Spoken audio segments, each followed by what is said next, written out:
Um dos julgamentos mais importantes e polêmicos da história do Supremo Tribunal Federal. O programa Grandes Julgamentos do STF apresenta a decisão da mais alta corte do país, que concluiu que a propagação de ideias discriminatórias ao povo judeu é crime de racismo. A decisão de 2003 foi durante o julgamento de um habeas corpus em favor do editor Siegfried Ellwanger, condenado pelo Tribunal de Justiça do Rio Grande do Sul por publicar obras com conteúdo antissemita. Foram 9 meses de debates que dividiram os ministros do Supremo e os maiores especialistas em direito civil do país. Shalom a todos os irmãos.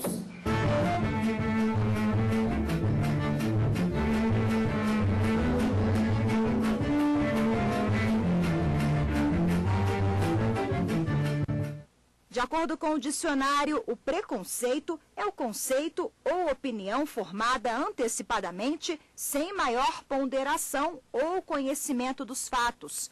É uma ideia pré-concebida de algo ou de alguma pessoa.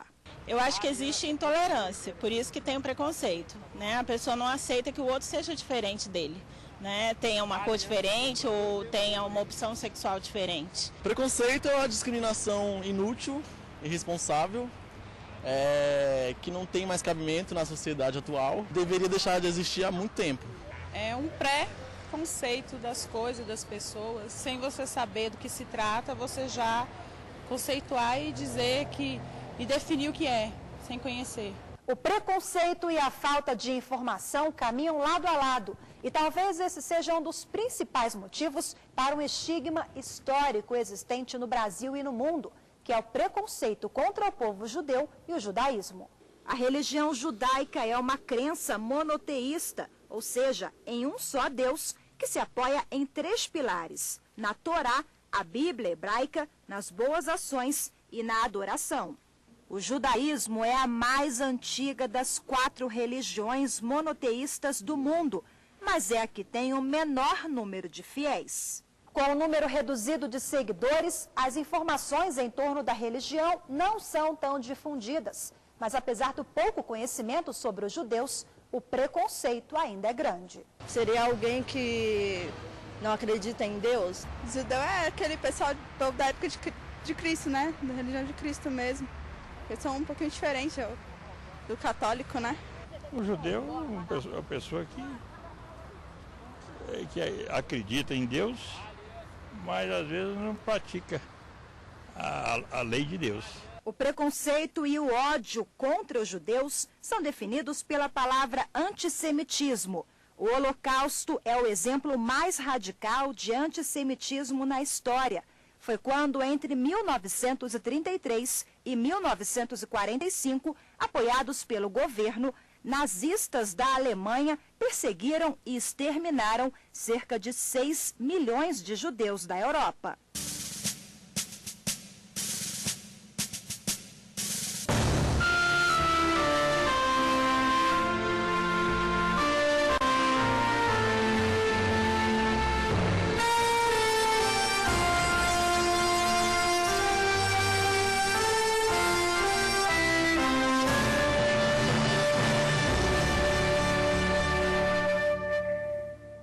Existe uma explicação clara, o porquê desse preconceito, mas ele é histórico, quer dizer, os judeus em qualquer lugar do mundo sempre tiveram esse tipo de problema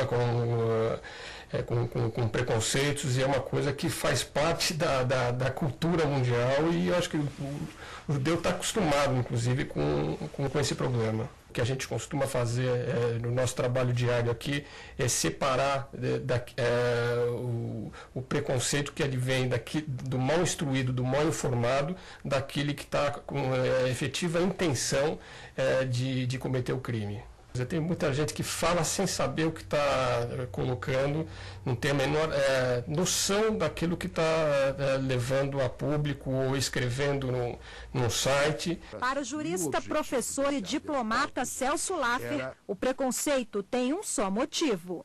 Nós ainda não alcançamos o patamar previsto pela Constituição de uma sociedade fraterna, pluralista, voltada para o bem de todos. E a legislação nossa é uma legislação, a lei brasileira e a Constituição, voltada para a criação de uma sociedade desta natureza. Há preconceitos históricos em relação aos judeus, como há preconceitos em relação aos afrodescendentes, e como hoje em dia, no plano internacional, existe uma preocupação que é preconceituosa de islamofobia. Em dezembro de 2002, a discussão sobre a perseguição sofrida pelo povo judeu ao longo de séculos saiu das ruas e dos livros de história e chegou à mais alta corte do país.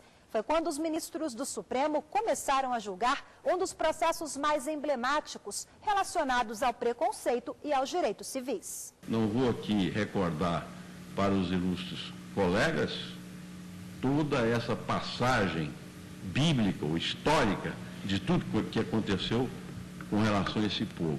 Mas, em face exatamente dessa situação, cria-se inclusive no vernáculo a palavra judiar, o verbo judiar. Por que o verbo judiar? Porque os judeus teriam judiado com Cristo. E há uma separação no mundo. Até hoje é judiaria. Pois ainda tem essa expressão que é plenamente vernacular. O sofrimento desse povo. Se a gente for catalogar tudo que tem passado o povo judeu, desde a época que Abraão saiu de Ur até hoje, nós vamos presenciar repetidos episódios, os mais dramáticos, os mais tristes, envolvendo, não uma raça, mas envolvendo esse povo. E a mais dura, a mais triste, a mais cruel, aquela que nos deixou marcado para o resto da vida, foi a Segunda Guerra Mundial. Por quê? 6 milhões de judeus foram levados aos fornos crematórios. 6 milhões de judeus morreram nos campos de concentração de Auschwitz, de Dachau e de tantos outros. A discussão em torno do antissemitismo foi durante o julgamento do pedido de habeas corpus em favor de Siegfried Ellwanger, um editor de livros responsável pela publicação e venda de obras com ideias preconceituosas e discriminatórias contra os judeus. Ellwanger foi condenado em 1996 pelo Tribunal de Justiça do Rio Grande do Sul a 2 anos de prisão, convertidos em prestação de serviços comunitários. Ele publicou vários livros, entre eles Holocausto Judeu ou Alemão, Nos Bastidores da Mentira do Século e Hitler, Culpado ou Inocente. O que me chama a atenção é que o mesmo editor e o mesmo autor se tornou especialista na publicação desse livro. Em outras palavras, se ele se propusesse como um editor de excentricidades, eu até consideraria com alguma generosidade esse habeas corpus. Mas, evidentemente, não terá sido essa a sua intenção. Ele, na verdade, se especializou em editar e publicar como autor uma série de livros que instigam a discriminação. E, portanto, isso tem um significado óbvio, do meu ponto de vista, de que se trata de uma prática que contraria a tutela constitucional, em princípio, e que, portanto, se tipifica perante a lei. O caso Ellwanger é um caso de uma obra literária que pregava a inferioridade dos judeus como raça. Ou seja, era uma obra que pregava uma discriminação direta, que dizia que havia uma raça, muito embora esse conceito não exista biologicamente, ele existe socialmente, dizia que essa raça era inferior e, portanto, isso justificaria uma série de atos contra os judeus. Ellwanger foi condenado pelo crime de racismo, primeiro pelo Tribunal de Justiça do Rio Grande do Sul, depois pelo Superior Tribunal de Justiça, que manteve a decisão anterior do Tribunal Gaúcho, e em mais uma tentativa de reverter a decisão contra ele, recorreu ao Supremo. O habeas corpus foi impetrado pelo advogado de Ellwanger, que dizia basicamente o seguinte: os judeus não são uma raça, logo o crime não é um crime da prática do racismo. E o objetivo desse habeas corpus era lidar com o problema da imprescritibilidade. O crime da prática de racismo, nos termos próprios da Constituição, é um crime imprescritível e, ao procurar afastar a existência de um crime da prática do racismo, buscava o advogado do Elvanger eliminar o tema da imprescritibilidade e, com isso, naturalmente, equacionar a situação pessoal do seu cliente. Na verdade, o que os advogados do acusado tentaram é achar uma saída como defesa. No caso específico, sem querer entrar na parte filosófica, ele, na verdade, cometeu realmente o crime. Existe uma lei extremamente rigorosa por conta disso, e eles tentaram achar como estratégia uma saída técnica para absolver o réu. Embora uma pequena parte dos juízes do STF defendiam essa tese, na verdade eles foram derrotados e prevaleceu, na verdade, a tese do crime, da intenção do réu de cometer o crime racial. Pela prática discriminatória, o editor de livros foi condenado pelo crime de racismo, que é o preconceito contra a raça de alguém. Mas como os judeus não são considerados raça, essa foi uma das grandes discussões no plenário do Supremo. A questão que se coloca neste habeas corpus é a de se determinar o sentido e o alcance da expressão racismo cuja prática constitui crime imprescritível, por força do disposto no artigo 5º, 42 da Carta Magna, até porque a imprescritibilidade, no caso, resultará do disposto nesse preceito constitucional, uma vez que a legislação infraconstitucional relativa aos crimes de preconceito e discriminação não os declara imprescritíveis. Ademais, é de notar-se que a expressão nos termos da lei, que se encontra na parte final desse dispositivo da Constituição, não delega à legislação ordinária dar o entendimento que lhe aprouver sobre o significado de racismo, mas sim que cabe a ela tipificar as condutas em que consiste essa prática e quantificar a pena de reclusão a elas combinada. Reza o artigo 5º, 42 da Constituição. A prática do racismo constitui crime inafiançável e imprescritível, sujeito à pena de reclusão nos termos da lei. Na teoria, o racismo geralmente é associado aos negros, o preconceito decorrente da cor da pele de alguém. Mas na prática, o julgamento do Supremo mostrou que o racismo vai muito além disso. Será que quando a Constituição fala, no inciso 42 do artigo 5º, a prática do racismo constitui crime inafiançável e imprescritível, sujeito à pena de reclusão nos termos da lei, será que só se refere aos negros? Quando eu leio essa cláusula aqui, esse inciso do artigo 5º da Constituição, será que eu devo emprestar o sentido semântico de entender que é só racismo nesse sentido? Ou eu devo fazer um conjunto interpretativo da Constituição? O judaísmo é uma raça? Será que eu devo? Mas eu não estou dizendo que seja raça ou não seja. Eu não devo dar uma interpretação semântica a respeito disso.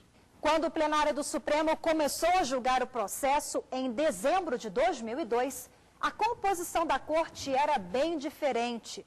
De lá para cá, passados quase 9 anos, mais da metade dos ministros que participaram do julgamento não compõem mais o colegiado.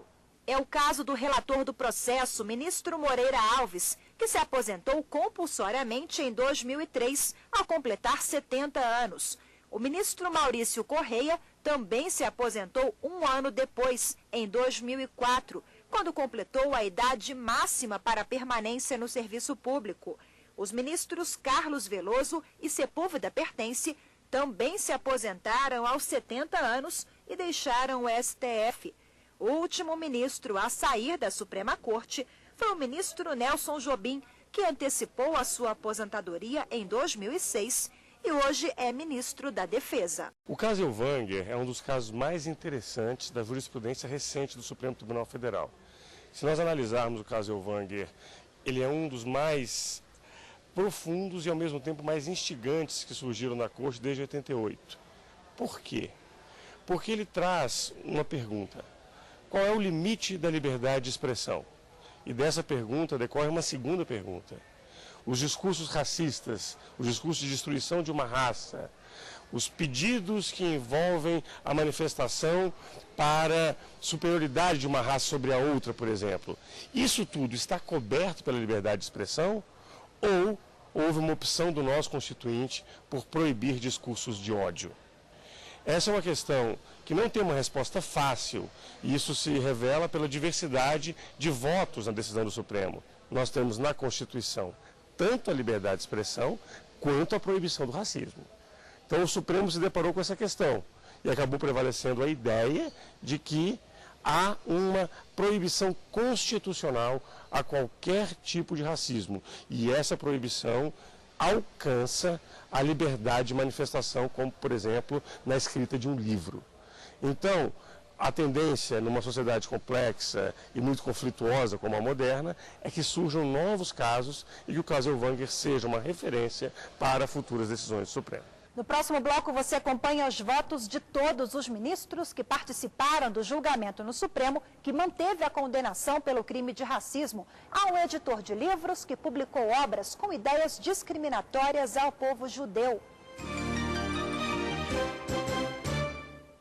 O programa Grandes Julgamentos do STF apresenta hoje a decisão da mais alta corte do país, que manteve a condenação pela prática de racismo do editor de livros Siegfried Elvanger. Acompanhe agora as argumentações da defesa e os votos de todos os ministros que participaram das sessões no plenário do Supremo. No primeiro dia em que o tribunal começou a julgar o caso, 12 de dezembro de 2002, o presidente do Supremo era o ministro Marco Aurélio. Durante a sessão, o primeiro a se manifestar na corte foi o advogado do editor de livros. Ele argumentou que a comunidade judaica não é uma raça, e sim uma comunidade composta por pessoas que adotam uma crença e que, por esse motivo, Siegfried Elvanger não poderia ser condenado pelo crime de racismo. Essa é a definição religiosa. Judeu é aquele que se considera judeu ou que assim é considerado pela sua comunidade. Essa é a definição prática. E ressalta Kelsen. Como parte de inegável importância de qualquer definição válida, deve-se dizer o que o judeu não é. A condenação nos livros do artigo 20, parágrafo 1º da Lei 7.716, com a redação dada pela Lei 8.081, não significa necessariamente que a condenação seja pela prática do racismo. É apenas a impetração para que alguém condenado não suporte uma condenação mais densa, mais gravosa daquela que a lei e a Constituição permitem. O ministro Moreira Alves, relator do processo, seguiu o mesmo entendimento da defesa. Num voto polêmico, ele sustentou que o editor de livros não poderia ser condenado por racismo, apenas por atos de discriminação, crime que, segundo o ministro, já estaria prescrito. Não sendo, pois, os judeus uma raça, digo eu, não se pode qualificar o crime por discriminação pelo que foi condenado o ora paciente como delito de racismo, e assim imprescritível a pretensão punitiva do Estado. E tendo ele sido condenado a 2 anos de reclusão, a prescrição da pretensão punitiva ocorre em 4 anos, o que no caso já se verificou, porquanto entre a denúncia que foi recebida em 14 de 11 de 91 e o acórdão que, reformando a sentença absolutória, o condenou e que foi proferido em 31 de 10 de 96, decorreram mais de 4 anos. Em face do exposto, defiro o presente habeas corpus para declarar a extinção da punibilidade do ora paciente pela ocorrência da prescrição da pretensão punitiva. Depois do voto do ministro Moreira Alves, o julgamento foi interrompido pela primeira vez por um pedido de vista do ministro Maurício Correia, que pediu mais tempo para avaliar o caso por discordar das ideias do relator. Não há uma resposta muito fácil para isso, para se saber como a liberdade de expressão pode ou não ser limitada. Ela é uma das condições da democracia. A democracia pressupõe pluralidade de vozes, pluralidade de interpretações sobre a história. Mas, ao mesmo tempo, o Constituinte de 88 teve uma preocupação com o racismo. O Brasil é um país altamente racista, com profundos índices de desigualdade social e racial a partir de um tipo de discriminação. Então, a tese dos votos vencidos é que houve ali um preconceito associado a uma raça, e isso o nosso Constituinte não permitiu. É apenas a particularidade de cada caso que nos vai mostrar quando que esse limite tênue é ultrapassado ou não. Quando a discussão voltou ao plenário do Supremo, já em abril de 2003, o ministro Maurício Correia abriu a divergência no plenário. Ele considerou que a publicação dos livros deve ser tipificada como crime de racismo e não apenas como discriminação. Antissemitismo é uma forma de racismo, exatamente por contrapor em sua filosofia duas raças, uma tida por superior à outra. Lembra a observação do historiador Raul Hilberg, de que a singularidade do nazismo reside no fato de ter utilizado o antissemitismo para a construção de sua doutrina racista e de ter praticado literalmente tal doutrina com a criação dos campos de extermínio. Por isso mesmo, a Enciclopédia Ilustrada Oxford situou a ação dos nazistas alemães como marcante exemplo do que seja racismo e suas graves consequências. O racismo, pois, não está na condição humana de ser judeu. O que vale não é o que pensamos, nós ou a própria comunidade judaica, se se trata ou não de uma raça, mas efetivamente se quem promove o preconceito tem o discriminado como uma raça. E exatamente com base nessa concepção, promove e incita a sua segregação, o que ocorre no caso concreto. O ministro Moreira Alves, relator do habeas corpus, que votou pela absolvição do editor de livros, pediu a palavra para, mais uma vez, justificar o voto. Ele argumentou que, apesar de entender o sofrimento do povo judeu, a sua decisão foi baseada na lei. A impressão que fica disto é que eu seria quase que um inimigo do povo judeu, que desprezei tudo aquilo que ele sofreu para ater-me a uma interpretação que seria quase nazista, quiçá também fascista. Mas, quando examinei esta lei, verifiquei o seguinte: se se fosse considerar um conceito de raça, e eu vou examinar depois a interpretação constitucional que dei, o conceito de raça, com esta amplitude, que eu continuo a confessar a vossas excelências, que apesar de dedicar 50 anos de minha vida estudando direito, eu confesso que não sei o que será racismo. Eu gostaria de saber se um homem do povo vai entender o que é raça. São grupos que com formações culturais diversas, e aí então nós vamos ter que os curdos, os bascos, os galegos, os ciganos, enfim, uma série imensa de populações que culturalmente são diversas, como os bascos em face dos espanhóis. Nós vamos considerar, e não sofreram, obviamente, holocausto algum, e ninguém está sustentando aqui, está sendo favorável à existência de holocausto, obviamente. Mas teríamos que considerar que tudo isto é crime de racismo. Todos os homens que habitam o planeta, sejam eles pobres, ricos, brancos, negros, amarelos, judeus ou muçulmanos, fazem parte de uma única raça, que é a espécie humana ou a raça humana. Depois do voto do ministro Maurício Correia, um outro pedido de vista interrompeu novamente o julgamento. Foi a vez do ministro Gilmar Mendes pedir mais tempo para avaliar o processo. Na mesma sessão, apesar da interrupção anunciada, o ministro Celso de Mello preferiu antecipar o voto. Ele seguiu a divergência aberta com o voto do ministro Maurício Correia e defendeu que só existe uma raça, a raça humana. Todos os seres humanos pertencem à mesma espécie e têm a mesma origem, pois todos os seres humanos nascem iguais em dignidade e direitos. Hoje, portanto, senhor presidente, muito mais do que a realização de um julgamento, e de um julgamento revestido de significação histórica na jurisprudência de nosso país, é chegado o momento de o Supremo Tribunal Federal incluir em sua agenda o seu claro propósito de afirmar e de reafirmar os compromissos do Estado brasileiro e de manifestar a preocupação desta Corte com a questão da defesa e da preservação da causa dos direitos essenciais da pessoa humana, que traduzem valores inexauríveis que jamais poderão ser desrespeitados ou esquecidos.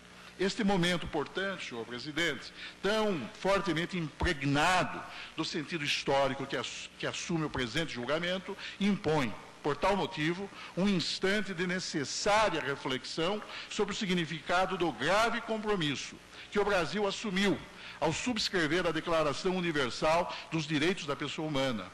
Os deveres irrenunciáveis que emanam desse instrumento internacional incidem sobre o Estado brasileiro de modo pleno, impondo-lhe e aos órgãos nele estruturados, notadamente ao Poder Judiciário e a este Supremo Tribunal Federal em particular, a execução dos compromissos instituídos em favor da defesa e da proteção da integridade e dignidade de todas as pessoas, de quaisquer pessoas, de todo o gênero humano.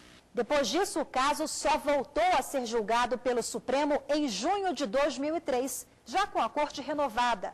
Isso porque o ministro relator do processo, Moreira Alves, havia se aposentado ao completar 70 anos e tomaram posse no tribunal os novos ministros indicados pelo presidente da República.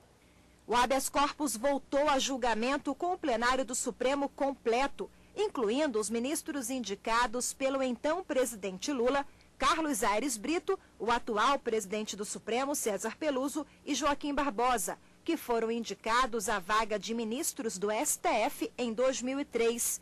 Joaquim Barbosa foi o único ministro que não votou no julgamento porque assumiu a vaga do relator do processo, Moreira Alves. Na época, havia tomado posse como presidente do Supremo o ministro Maurício Correia.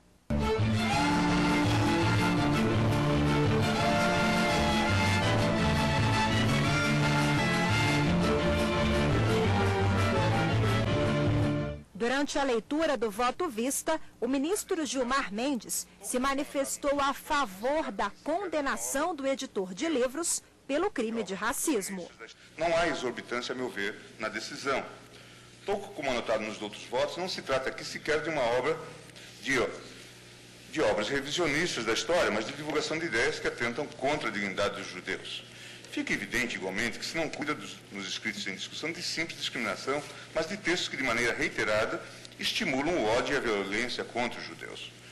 Ainda assim, o próprio Tribunal de Justiça do Estado do Rio Grande do Sul agiu com cautela na dosagem da pena, razão pela qual, também aqui, a decisão atende aos princípios da proibição de excesso.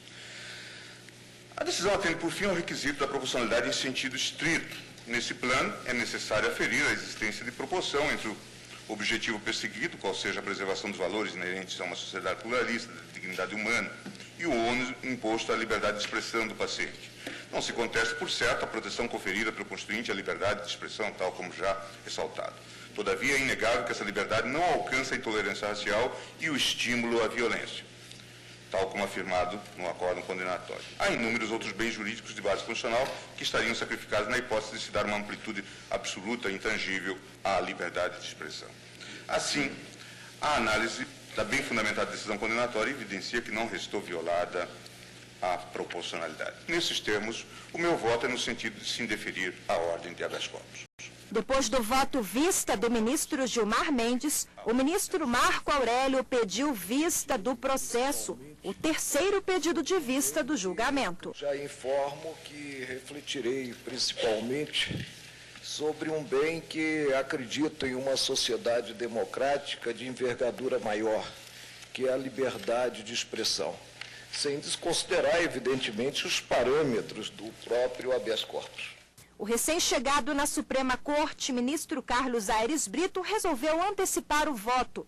Para ele, mesmo com o conteúdo antissemita, a publicação de livros representa a liberdade de expressão. Publicar um livro é um direito que exprime a liberdade de pensamento.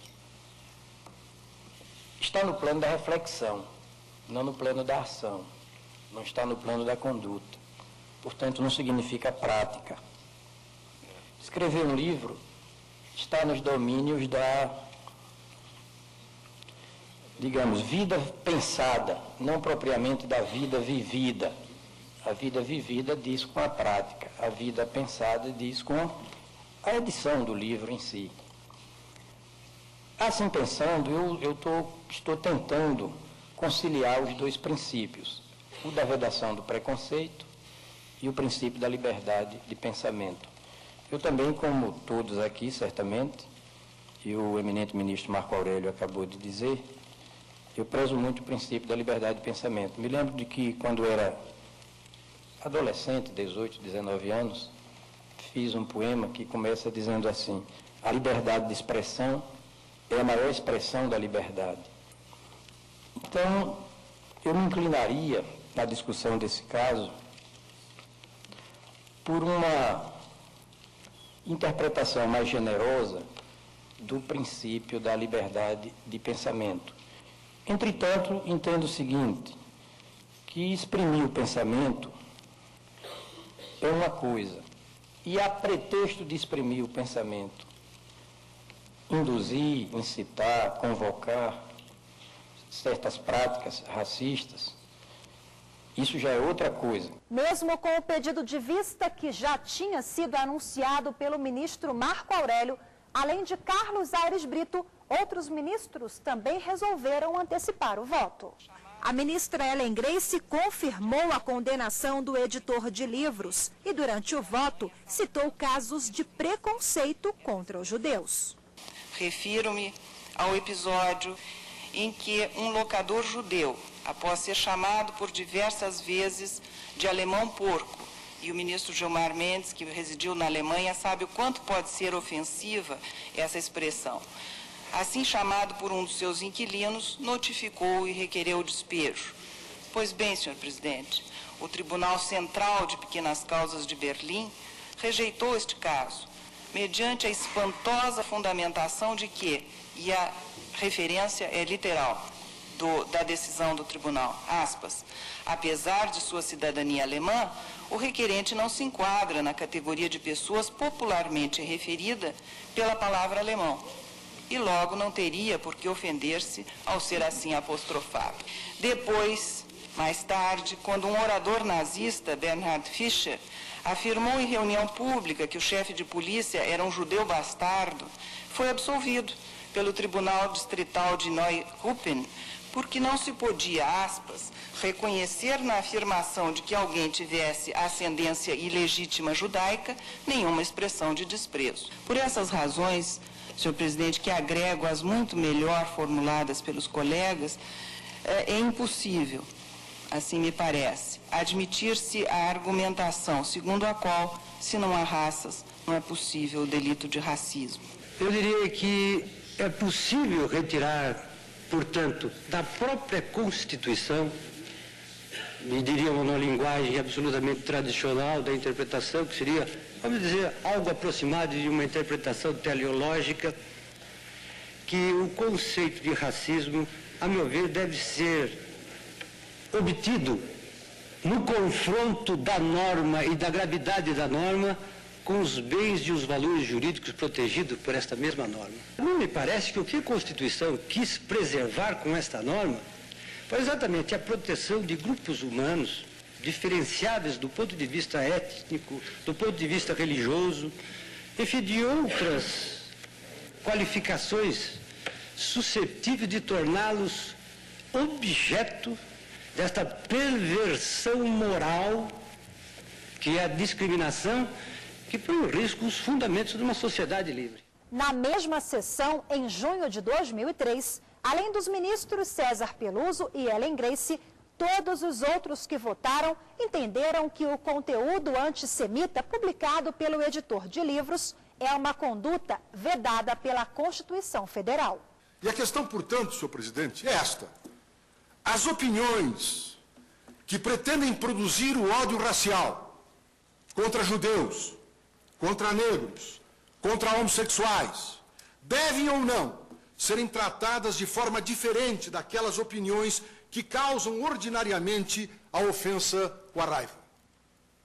Por óbvio, o ódio racial causa lesão ao objetivo de uma política de igualdade, que é uma política democrática.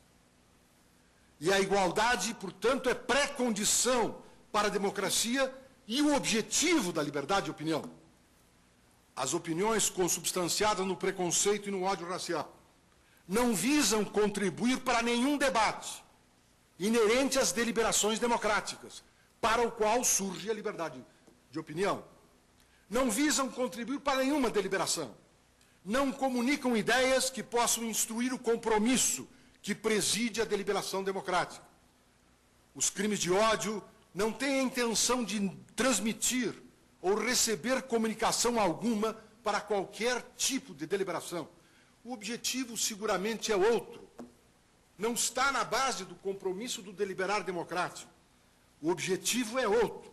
Querem, isto sim, impor condutas anti-igualitárias, de extermínio, de ódio e de linchamento.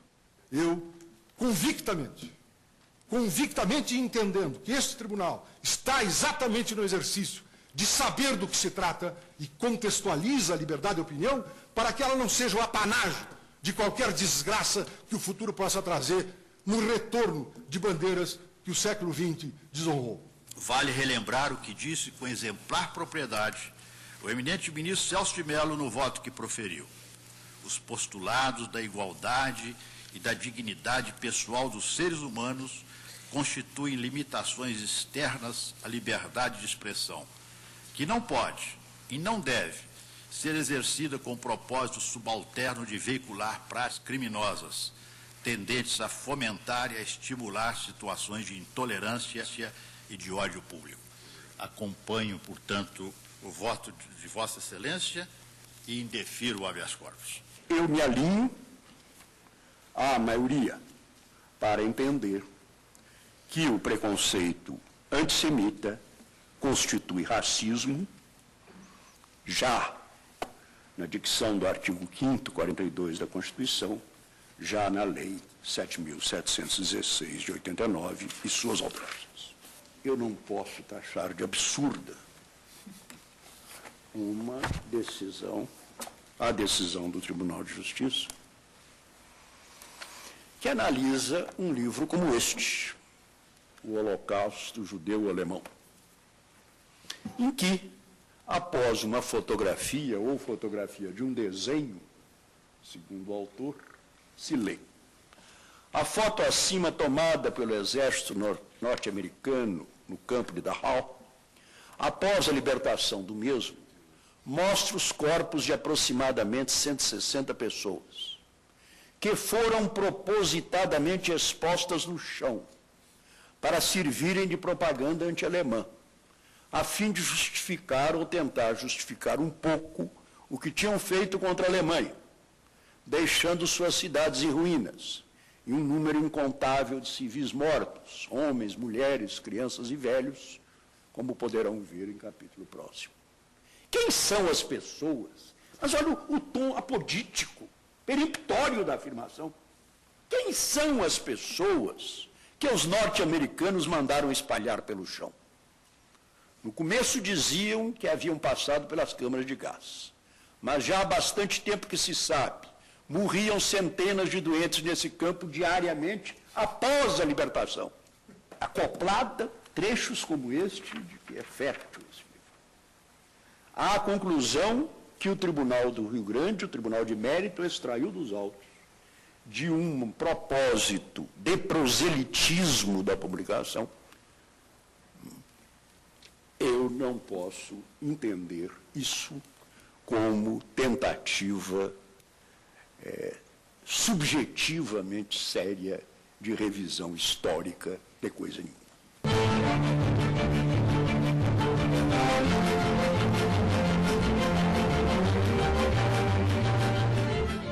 Em setembro de 2003, na última sessão em que o plenário analisou o processo, O ministro Marco Aurélio votou pela concessão do habeas corpus em favor do editor de livros. Ele afirmou que a Constituição Federal não se referiu ao povo judeu, mas ao preconceito contra os negros, ao tratar da prática do crime de racismo. Que a hipótese deste habeas fosse uma manifestação jocosa, cuja intenção objetivasse apenas agredir o povo judeu, a glosa poderia ocorrer, sem, no entanto, se proclamar o cometimento do crime de racismo. Mas já que o livro do paciente procurou realizar a revisão histórica dos fatos, deve-se proteger a liberdade de manifestação do pensamento. O sofrimento que o povo judeu vivenciou nos campos de concentração, as humilhações de terem sido segregados, a quantidade de vítimas fulminadas, de valores desperdiçados em nome da fúria assassina de Hitler e de uma pretensão de superioridade descabida, são fatos inegáveis e que jamais serão esquecidos pela humanidade. Mas não são os campos de extermínio que estão em julgamento neste habeas. Nem mesmo a doutrina nazista ou o pensamento da supremacia da raça iraniana. O que está em jogo é a possibilidade de o paciente manifestar o ponto de vista próprio e alheio, por meio de livro, ainda que de forma não condizente com o pensamento que se espera do homem médio, da sociedade diante de fatos elucidados. Por maioria de 7-3, o plenário negou o recurso, vencidos os ministros Moreira Alves, Marco Aurélio e Carlos Aires Brito. No próximo bloco, você acompanha a repercussão da mais alta corte do país, que manteve a condenação pelo crime de racismo a práticas discriminatórias. O grande julgamento do STF apresenta hoje a decisão de 2003, onde, por maioria de votos, o plenário do Supremo decidiu manter a condenação pelo crime de racismo a um editor de livros que publicou obras com ideias antissemitas.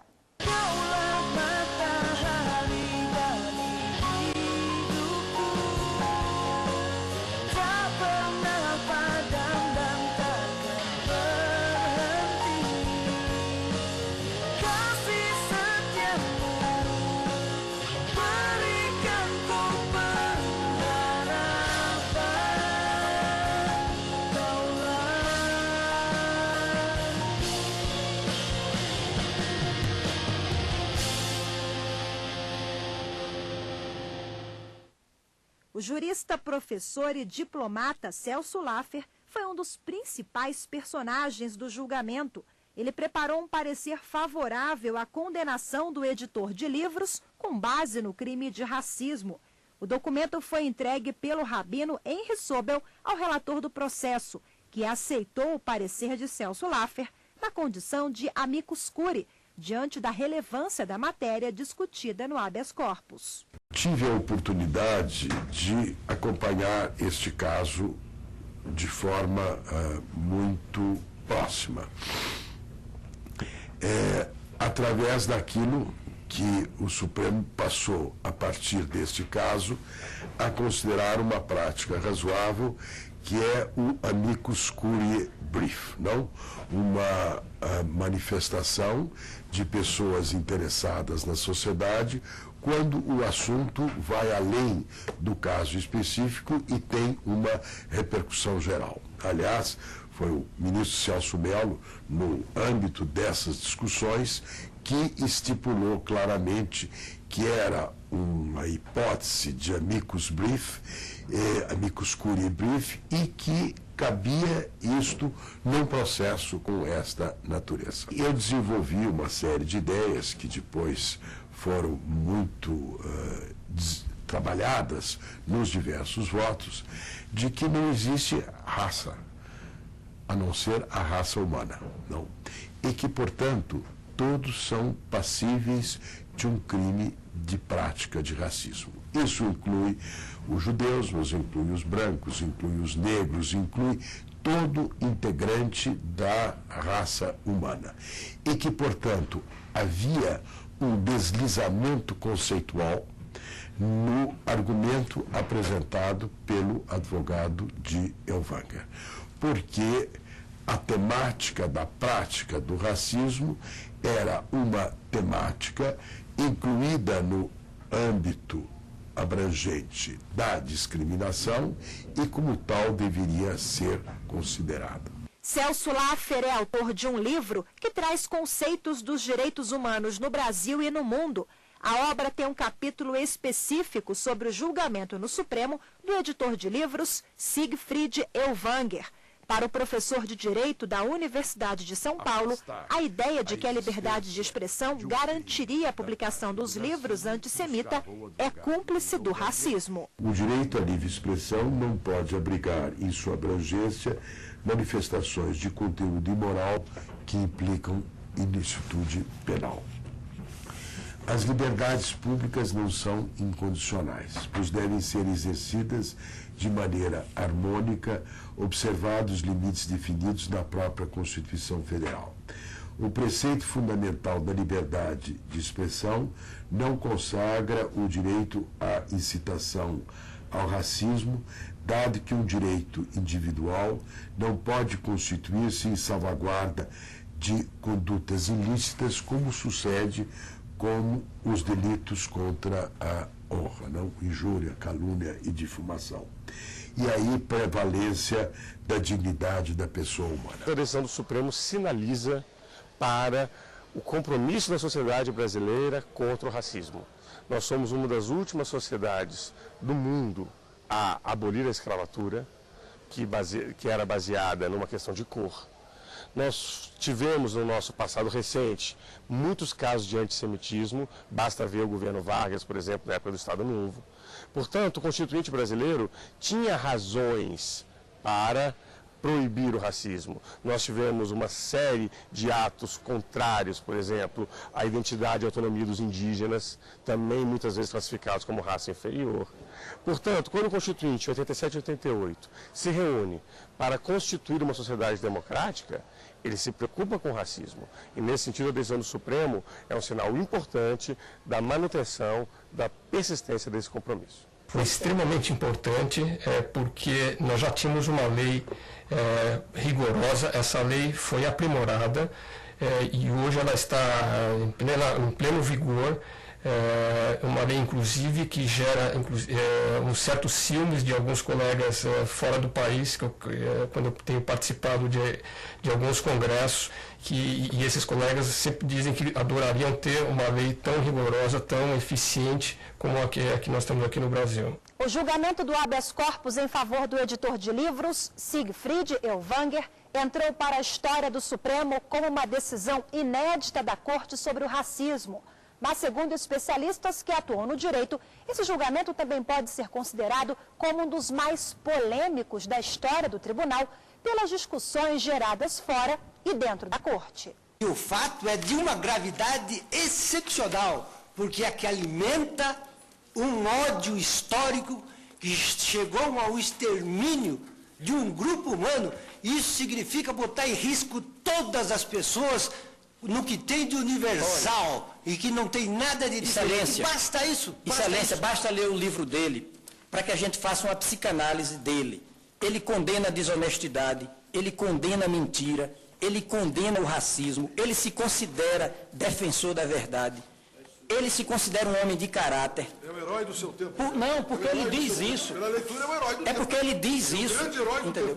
Agora, por outro lado, eu sou marcado positivamente e definitivamente por aquela frase de Voltaire. Não concordo com a só das palavras que dizeis, mas defenderei até a morte o vosso direito de dizê-las. A minha leitura não é condenatória desse homem de 75 anos de idade, que é um inventor, que é um industrial, que é um escritor, que tem a sua história de vida e que diz as escâncaras da primeira página. Vossa Excelência conhece ele? Ele faz uma distinção entre sionismo e judaísmo. Ele não é contra o judaísmo, ele é contra o sionismo. Ele tem o direito de ser contra o sionismo. Vossa Excelência conhece Siegfried Elvanger? Olha, industrial, sério, conhece? Eu vou dizer, a conhece ou não conhece? Eu tenho mais de meia dúzia de amigos juristas do Rio Grande do Sul. Conhece? E eu consultei todos eles. Eu estou aqui fazendo uma leitura dos fatos e das personalidades com extrema responsabilidade. O tema é polêmico exatamente por se tratar de duas garantias importantíssimas da Constituição. A primeira, a liberdade de expressão. A segunda, a igualdade e a repulsa ao racismo. Tanto que nós vemos que no mundo jurídico, em outros países, no direito comparado, a solução é diferente para esse embate. Em um tipo, nós temos a prevalência da liberdade de expressão. Em outro tipo, a prevalência da proibição ao racismo. Portanto, se trata de uma questão complexa, como são muitos casos no direito, e que não tem uma solução simples na medida em que não tem uma resposta unívoca. Mas, a meu ver, tem aqui um componente histórico. Nós temos que prestar atenção ao fato de que o Constituinte brasileiro de 88 se preocupou especificamente com a questão do racismo, ou inseriu como crime inafiançável, como um crime gravíssimo. Esse compromisso do Constituinte contra o racismo foi o que levou, a meu ver, a maioria dos ministros do Supremo Tribunal Federal à época a considerar o caso como um crime de racismo. O julgamento que ocorreu entre dezembro de 2002 e setembro de 2003 foi um dos primeiros de grande repercussão que foi transmitido ao vivo pela TV Justiça. Nesse período, a emissora do Poder Judiciário Brasileiro, criada em agosto de 2002, dava os primeiros passos.